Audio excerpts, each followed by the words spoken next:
Hello everyone and welcome back to Jubilee Road. So in this video then we are going to take a look at one of my latest locomotives, which you can just see there on one of the main running tracks.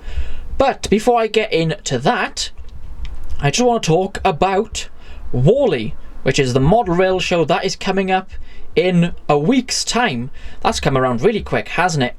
Now, it's my first ever visit to the show and I'm really looking forward to it.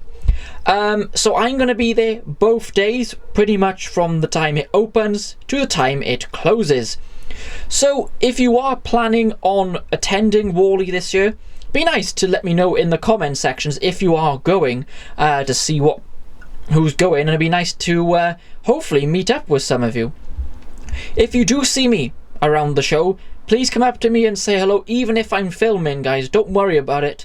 Just come up and say hello, and it'll be just fab to meet as many people as possible, because to me, that's one of the best things about doing YouTube, is the community. Meeting so many different people, and I do learn a lot off other modelers. So yeah, really looking forward to that, and don't forget, come and say hello if you do see me. So in today's video then, we're going to be looking at a new loco that I've just had. And here it is. Now, as you can see, this is 7029 Clun Castle. Now this is not the one that Hornby did quite some time ago. This has been renamed from the previous owner. It originally was 7023. That Hornby did not too long ago. A guy I know messaged me saying, oh, I've got a loco for sale, would you like to get it? Well, that's never a good thing to ask me that, is it? He quite often messaged me with locos for sale and stuff like that, which is not always the best, because I end up spending too much money and I kind of need to stop buying locos all the time, but it's me, so that's what I do. So he messaged me saying I've got this Clun Castle model for sale, and he asked around about £90 for it, in perfect condition, boxed condition that is, and the renaming and numbering has been done for a very high standard, even down to the smoke box door number you can just see there, which has been really lovely applied there on the front. Overall, the Hornby Castle's current sort of tooling is actually very good. Really nice detail, and really does capture the castle very well. There's only one slight issue I have with Great Western models done by Hornby. The colour is always a little off. I don't know if it's just me that thinks that, but I reckon it should be a little different to this. I know, guys, let me know what you think. But yeah, they're really good models. This one at the moment is DC, so got to get a sound decoder in this. Let me just give you some more clips there. You can see the number there, 7029, and the lovely etched plates these are, guys, including the numbers. And it's nice to have a double chimney castle too, which is always good. So we're not going to spend too long on this locomotive, because it runs really well, it's in perfect condition. And that brings me on to a quick point. Buying second-hand locos is a good way of getting locos that little bit cheaper, unless you meet one of the greedy idiots on eBay that sell locos for 10 times what they're worth. I'm sure you've seen those people on eBay. But, you know, you can get some nice bargains, so don't worry if buying a second-hand loco, ooh, will it work, and all this kind of stuff. As long as you do your homework on it, look at the pictures, look at the price, look at the seller information, and all the information about the model, especially if you're over on a popular auction site. I'm sure you know which one that is. You should be fine. I've only, I think it's once ever had a problem with a model, but it went back fine, and now that's all sorted. So yeah, you can buy in confidence most of the time buying locomotives like this.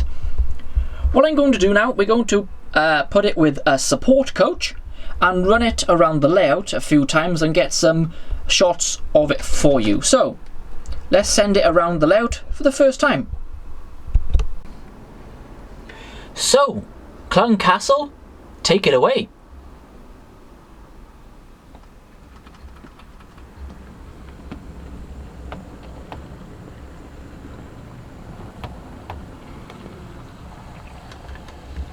let's go and see it in a few locations and see how it gets on running around the layout. I'm sure we won't have any problems.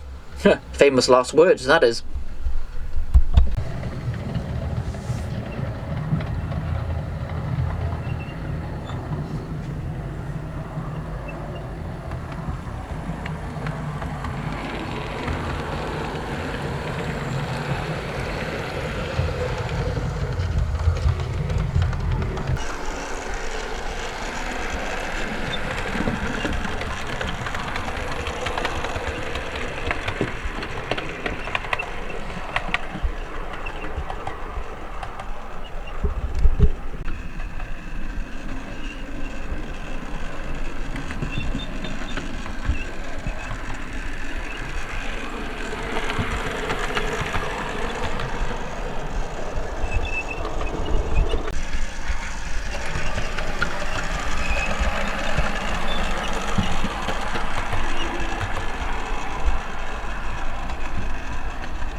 Well, I gotta be honest, I think that went rather well. First time it's actually been round the layout.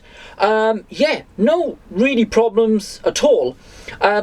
You probably can hear the squeaking. I believe that's the coach, so I need to get some oil on the wheels there to shut that up. But overall, yeah, I'm really happy and I'm glad that I was able to buy this loco, because it's always nice to have a named loco that is still around today, like Clun Castle is.